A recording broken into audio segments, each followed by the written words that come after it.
नमस्कार दोस्तों, स्वागत है आपका डायनेमिक डीके में daily news with Dinesh Kumar के। आज के वीडियो में हम बात करेंगे 14 जून 2020 की इंपॉर्टेंट न्यूज के बारे में। दोस्तों खबरें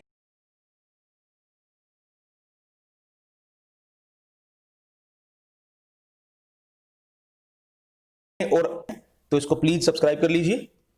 पहले बात करते हैं आज के वीडियो के की अट्रैक्शंस के बारे में। हमारे आज के वीडियो में Indian Council of Medical Research, AIIMS Delhi, Council of Scientific and Industrial Research, World Health Organisation तथा इंडियन मिलिट्री एकेडमी का जिक्र आया है, जिसे मैंने वीडियो में अलग कलर से हाईलाइट कर दिया है। तो इनको जानने के लिए आप स्लाइड्स को ध्यान से पढ़ सकते हैं। चलिए वीडियो शुरू करते हैं। प्रधानमंत्री नरेंद्र मोदी ने देश में कोविड-19 महामारी से निपटने की तैयारियों पर कल वरिष्ठ मंत्रियों और अधिकारियों के साथ एक विस्तृत समीक्षा बैठक की।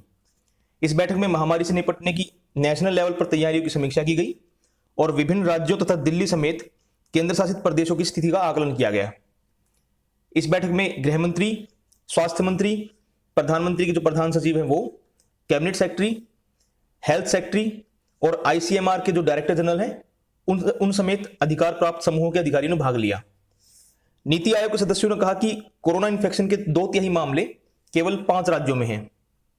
बड़े शहरों की चुनौतियों को देखते हुए अस्पतालों में बिस्तर बढ़ाने और प्रभावी इलाज उपलब्ध कराने पर भी चर्चा की गई।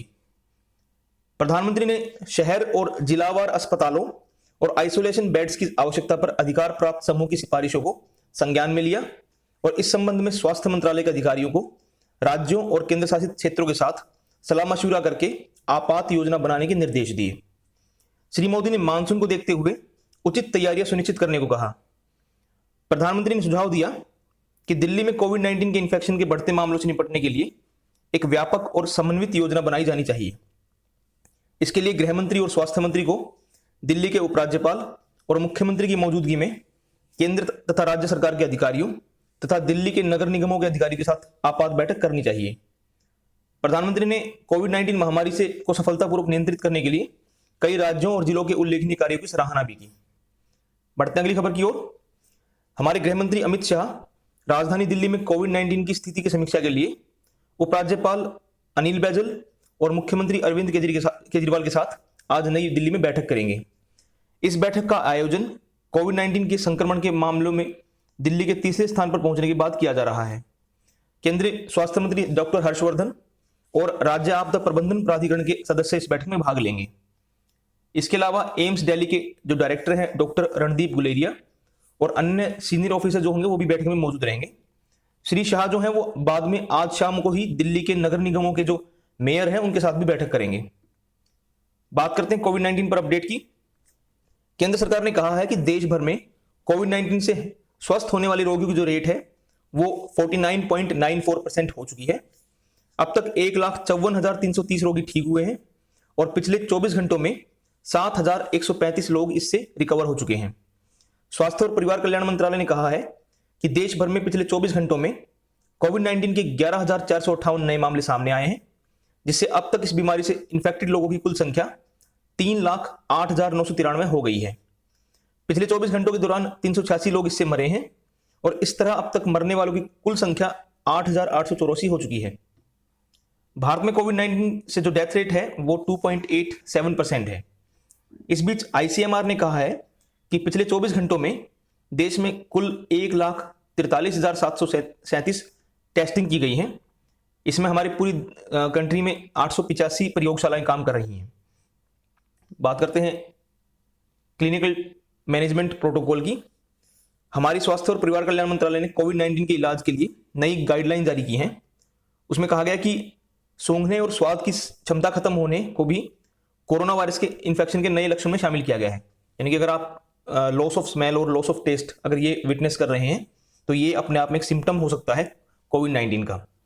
स्वास्थ्य मंत्रालय ने सुझाव दिया है कि जो रेमडेसिविर है, कॉन्वलेसेंट प्लाज्मा थेरेपी है, टोसिलुजिमैब और हाइड्रोक्सीक्लोरोक्विन जो है उनका इस्तेमाल कोविड-19 के जो मरीज हैं उनकी हालत को देखते हुए किया जाना चाहिए। मंत्रालय ने सलाह दी है कि रेमडेसिविर जो दवा है उन रोगियों को दी जा सकती है जो इन्फेक्शन के मिडिल लेवल पर अभी मौजूद हैं और ऑक्सीजन पर निर्भर हैं। उसके अलावा कॉन्वलेसेंट प्लाज्मा थेरेपी उन रोगियों को दी जानी चाहिए जो ऑक्सीजन पर डिपेंडेंट है और स्टेरॉइड के इस्तेमाल के बावजूद उनकी ऑक्सीजन की आवश्यकता लगातार बढ़ रही है। हाइड्रोक्सीक्लोरोक्विन का इस्तेमाल इन्फेक्शन की शुरुआत में किया जाना चाहिए और जो गंभीर रूप से पीड़ित मरीज हैं उनको ये दवा नहीं दी जानी चाहिए।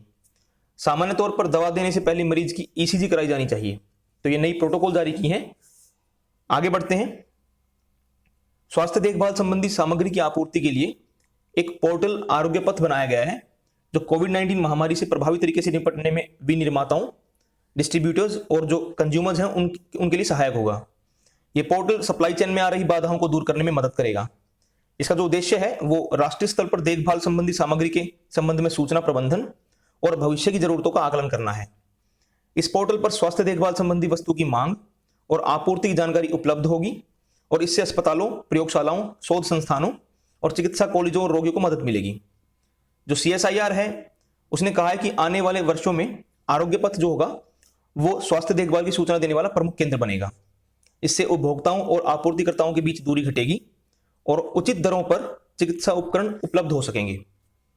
आगे बढ़ते हैं। वर्ल्ड हेल्थ ऑर्गेनाइजेशन की मुख्य वैज्ञानिक डॉक्टर सौम्या स्वामीनाथन ने कहा है कि कोरोना वायरस के रूप बदलने से वैक्सीन की दक्षता पर कोई प्रभाव नहीं पड़ेगा। वर्ल्ड हेल्थ ऑर्गेनाइजेशन की सोशल मीडिया पेज पर परसों live question and answer broadcast में उन्होंने कहा कि वायरस ऐसी जगह रूप नहीं बदल रहा है जहां वैक्सीन की दक्षता पर कोई प्रभाव पड़ने जा रहा हो। उसके अलावा उन्होंने कहा कि अभी हमारे पास 2 टीके हैं जो वर्तमान जांच प्रक्रिया में फेज 2 और फेज 3 में हैं। इसलिए इस साल हम अक्टूबर, नवंबर, दिसंबर तक परिणाम की उम्मीद कर रहे हैं। अभी हम ये नहीं कह सकते कि ये दोनों टीके उन मानकों पर खरे उतरेंगे जो मैंने बताए हैं, लेकिन अगर हम ऑप्टिमिस्ट हैं तो निश्चय ही हमें इस साल के अंत तक कोई ना कोई परिणाम हासिल होने की उम्मीद है और हमें लगता है कि दवा बना ली जाएगी उसकी।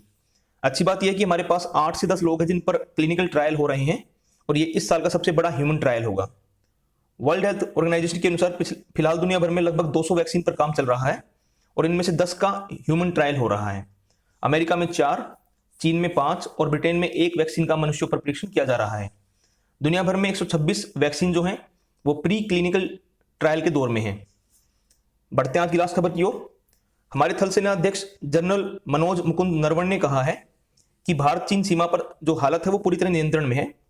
उन्होंने कहा कि दोनों देशों के बीच विभिन्न स्तरों पर बातचीत जारी है जिसकी शुरुआत कोर कमांडर स्तर की वार्ता से हुई है और इसके बाद स्थानीय स्तर के कमांडरों की भी बैठकें हुई। उन्होंने आशा व्यक्त करते हुए कहा है कि निरंतर बातचीत के माध्यम से सभी मतभेदों को सुलझा लिया जाएगा। चीन के साथ सीमा पर स्थिति पूरी तरह नियंत्रण में है और इसमें हमने कई दौर की वार्ताएं की हैं। इस महीने की 6 तारीख को कोर कमांडर स्तर की बातचीत हुई। उसके बाद दोनों ओर से समकक्ष कमांडरों के बीच स्थानीय स्तर पर कई बार बातचीत हुई है और इसके परिणाम स्वरूप तनाव में कमी आई है और हमें उम्मीद है कि लगातार हो रही बातचीत से आपसी विवाद खत्म हो जाएगा। जनरल नरवणे जो थे वो कल देहरादून में इंडियन मिलिट्री एकेडमी के 146वें नियमित पाठ्यक्रम और 129वें टेक्निकल ग्रेजुएट कोर्स के पूरा होने पर पासिंग आउट पैरेड का निरीक्षण कर रहे थे। तो दोस्तों ये थी आज की खबरें। बात करते हैं आज के स्टैटिक फैक्ट्स के बारे में। आज 14 जून है।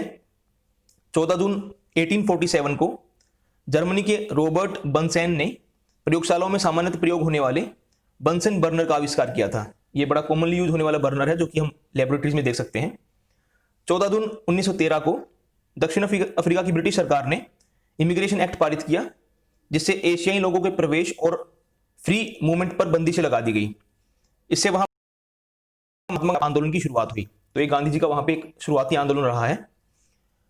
14 जून 1938 को बेंजामिन ग्रस्किन को क्लोरोफिल का पेटेंट प्राप्त हुआ।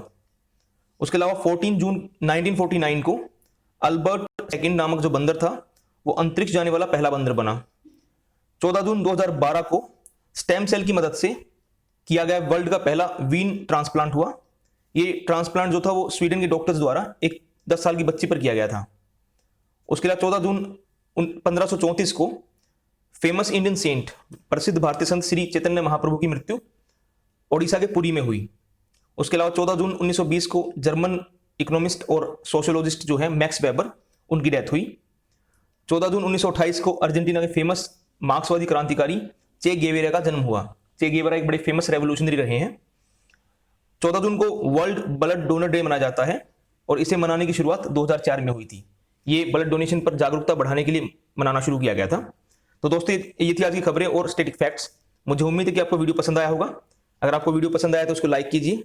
अगर आप मेरे चैनल पर नए हैं तो please subscribe to my channel, share it with all your friends and do not forget to press the bell icon. Thank you दोस्तों, bye.